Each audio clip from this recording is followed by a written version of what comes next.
इनकी ये हालत है कि केस लड़ते लड़ते ये भी पैरालाइज हो चुकी हैं, इनकी बेनाई जा चुकी है, ये शुगर की पेशेंट हो चुकी हैं, इसके अलावा ये गुर्दों के मर्ज में भी मुब्तला हो चुकी हैं। लेकिन देखें, ये डायलिसिस मेरे होते हैं इस साइड पे, ये इतने तकलीफ दे मरहला है। मैं तो इमरान खान साहब से खुद ये दरख्वास्त करूंगी, बहुत ही पर्सनली और इल्तमास करते हुए ये कहूंगी कि खुदारा आप इस केस को खुद देख लें। जी अस्सलाम वालेकुम नाज़रीन, मैं हूं आपका मेज़बान फ़िदा फ़ारूकी और आप देख रहे हैं रियल पाकिस्तान। आज हम आपके साथ एक ऐसा केस डिस्कस करने जा रहे हैं जिसको पाकिस्तानी अदालतों में चलते हुए 45 साल का अरसा बीत चुका है। चलते हुए नहीं, रेंगते हुए, बल्कि रेंगते हुए भी नहीं, लुटते हुए, पिटते हुए, ज़लील और रुसवा होते हुए 45 साल का अरसा बीत चुका है।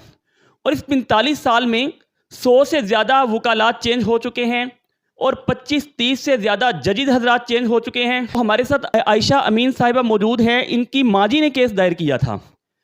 वो माजी इन केस लड़ते लड़ते पैरालाइज हो गई, वो शुगर की पेशेंट हो गई, वो व्हील चेयर पर जाके केस लड़ा करती थी, यहाँ तक कि वो अपनी ज़िंदगी की बाजी हार गई लेकिन केस नहीं जीत सकी। उसके बाद केस की पैरवाई आयशा अमीन साहिबा जो उनकी बेटी हैं उन्होंने शुरू की और अभी इनकी ये हालत है कि केस लड़ते लड़ते ये भी पैरालाइज हो चुकी हैं, इनकी बेनाई जा चुकी है, ये शुगर की पेशेंट हो चुकी हैं, इसके अलावा ये गुर्दों के मर्ज में भी मुब्तला हो चुकी हैं। लेकिन अब 45 साल बाद फैसला हुआ भी सही तो अभी तक उसको अमल दरामद नहीं करवाया जा सका। अभी 2 साल से फिर ये अदालतों के चक्कर काट रही हैं और ये अपने इंसाफ के लिए किसी मसीहा की तलाश में है कि खुदारा कोई ऐसा जज आ जाए, कोई ऐसी हेयरिंग आ जाए कि जिस हेयरिंग में फैसला हो जाए और जो फैसला सुप्रीम कोर्ट ने दिया उसके ऊपर अमल दरामद किया जा सके। जानते हैं वो केस क्या है, केस किस नौइयत का है, क्या वजह, वकाला क्यों इतने चेंज होते रहे, जजेस क्यों चेंज हुए, अभी तक सुप्रीम कोर्ट का फैसला, सेशन कोर्ट नहीं, हाई कोर्ट नहीं, सुप्रीम कोर्ट के फैसले पर भी अभी तक अमल दरामद क्यों नहीं किया जा सका, इसकी क्या वजह है, ये सब जानते हैं आयशा अमीन साहिबा से जो हमारे साथ मौजूद हैं। जी अस्सलाम वालेकुम। जी वालेकुम सलाम। क्या हाल है सिस्टर? ठीक है शुक्र अल्हम्दुलिल्लाह।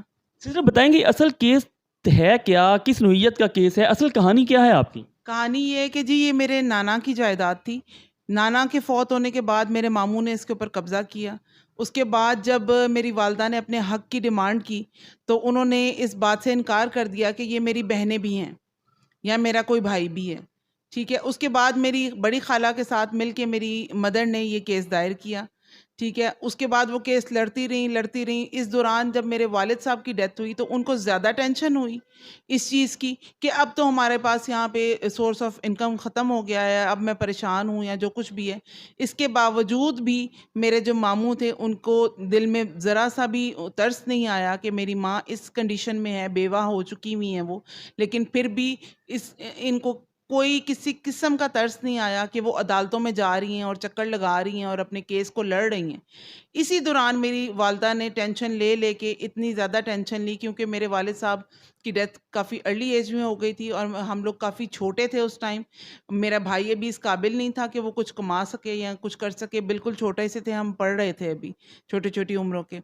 उसके बाद जब मेरी वालदा ने इस हक़ की तरफ देखना शुरू किया अपने ज़्यादा, तो उन्होंने ज़्यादा टेंशन ली और सारा कुछ हुआ तो उनको शुगर रहना शुरू हो गई। शुगर की वजह से उनको जो है वो उनके पाँव में गैंग्रीन हुई और उनकी एक टाँग काटनी पड़ गई।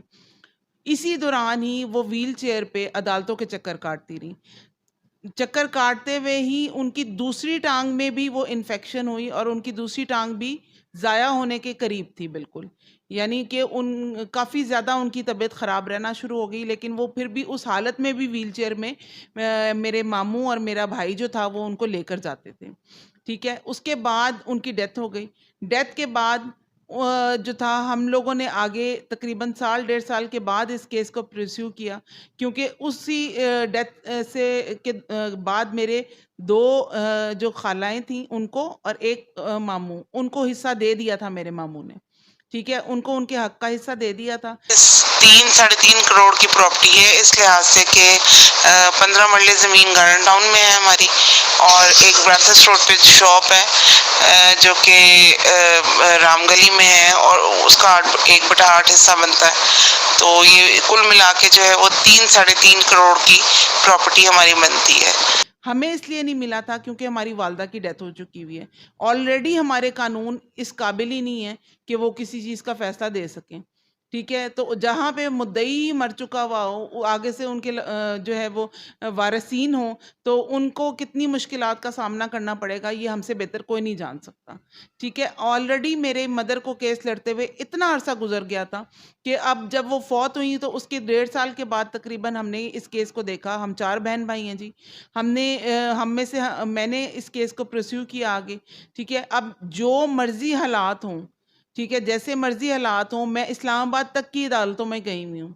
मेरे लिए ट्रैवल करना इतना मुश्किल है, मेरे लिए अदालतों की सीढ़ियाँ चढ़ना इतना मुश्किल है, लेकिन फिर भी हर कंडीशन में, आँख पे पट्टी बंधी हो, मेरी आँख का ऑपरेशन हो, मेरे डायलिसिस हो, मैं हर तरह की कंडीशन में हर हेयरिंग पे पहुंचती हूँ कि खुदारा अब तो इस हेयरिंग में हमारा फैसला हो जाएगा शायद, अब तो शायद किसी जज को हमारे पे तरस आ जाएगा।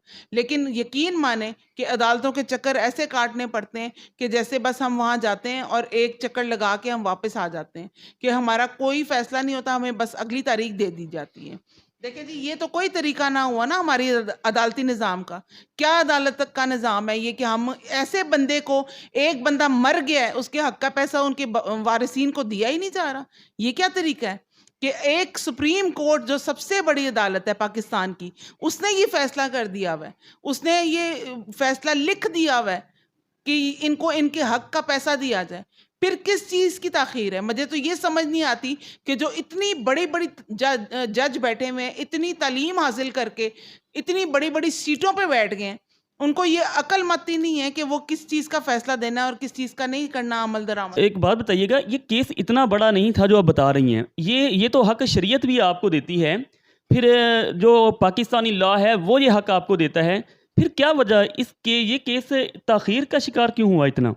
ये तो अदालती निज़ाम से पूछा जाए ना, जो अदालती निज़ाम बैठा हुआ है कि जज साहब क्या करते हैं ऐसा कि उनको जो है वो तारीख डालनी पड़ती है, या वकील साहब ऐसा क्या करते हैं कि उन्हें जो है वो तख़ीर हो रही है इस केस में। अब तक इस केस में कितने वकला चेंज हो चुके हैं? 100 से ज़्यादा वकील चेंज हुए हैं इस केस में। ज़ाहिर सी बात है, अब हर वकील को आप फीस पे करती हैं, बिल्कुल। तो आपके कितने के फीसेस पे कितने अखराजात आ चुके हैं अब तक? कम से कम मैंने तो 25-30 लाख लगा चुकी हूँ जब से मैं इस केस को देख रही हूँ।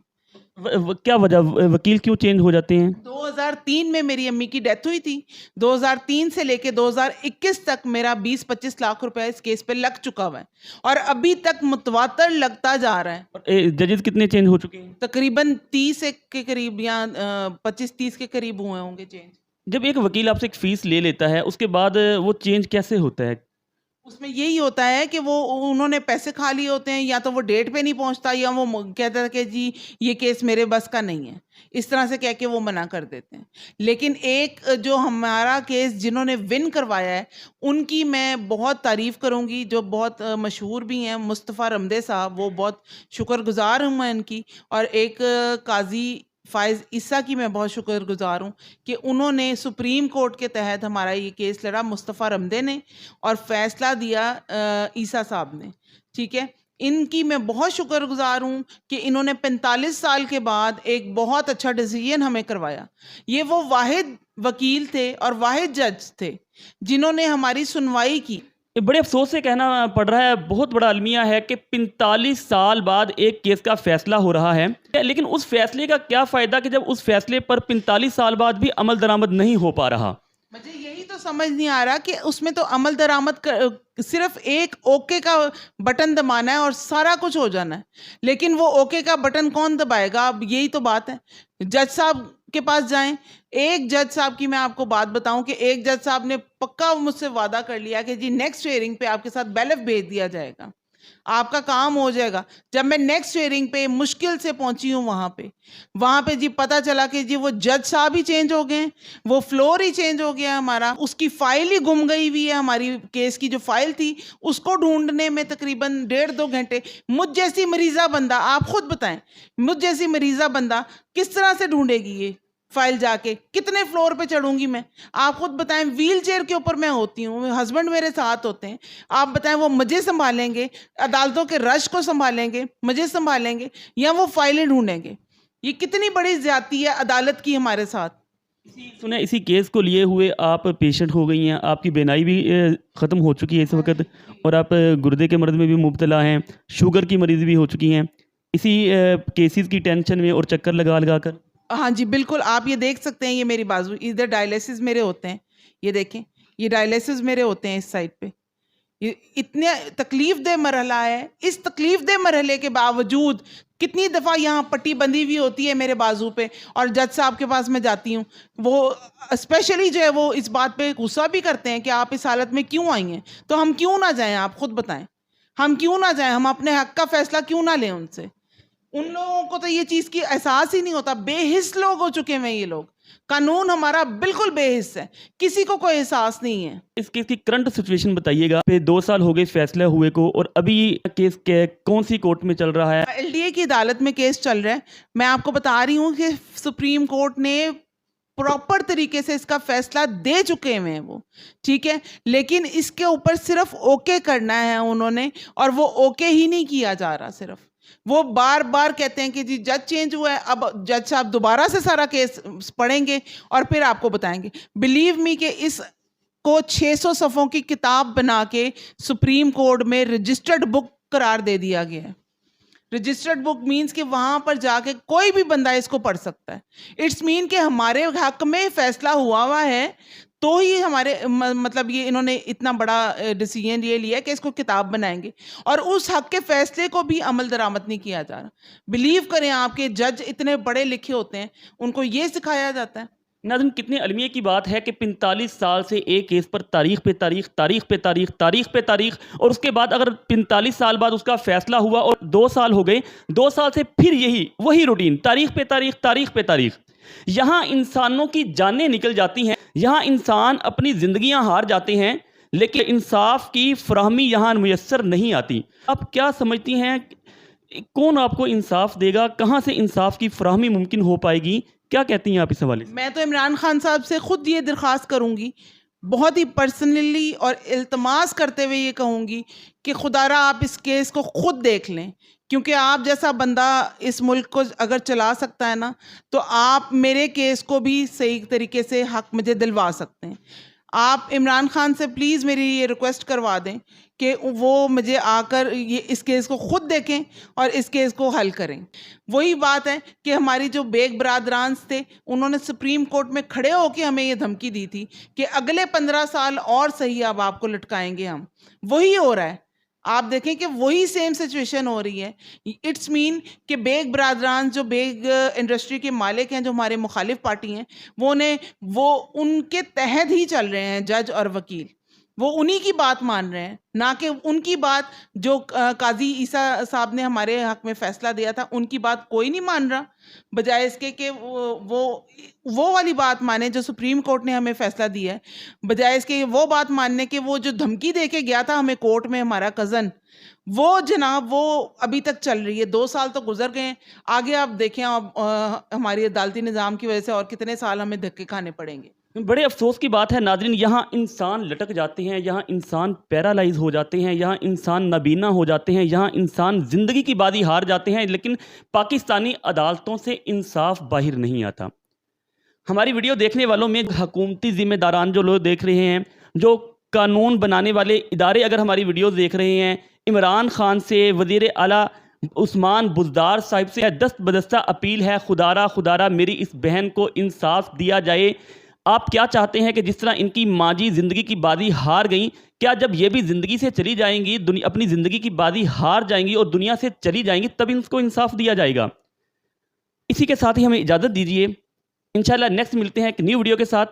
और अगर आपके पास भी कोई ऐसी स्टोरी है या आप भी अपनी आवाज़ हमारे प्लेटफॉर्म से उठाना चाहते हैं, नीचे दिए गए व्हाट्सएप नंबर पर राब्ता करें, हम बनेंगे आपकी भी आवाज़। इसी के साथ ही हमें इजाज़त दीजिए, इंशाल्लाह नेक्स्ट मिलते हैं एक न्यू वीडियो के साथ। तब तक के लिए अल्लाह हाफिज़।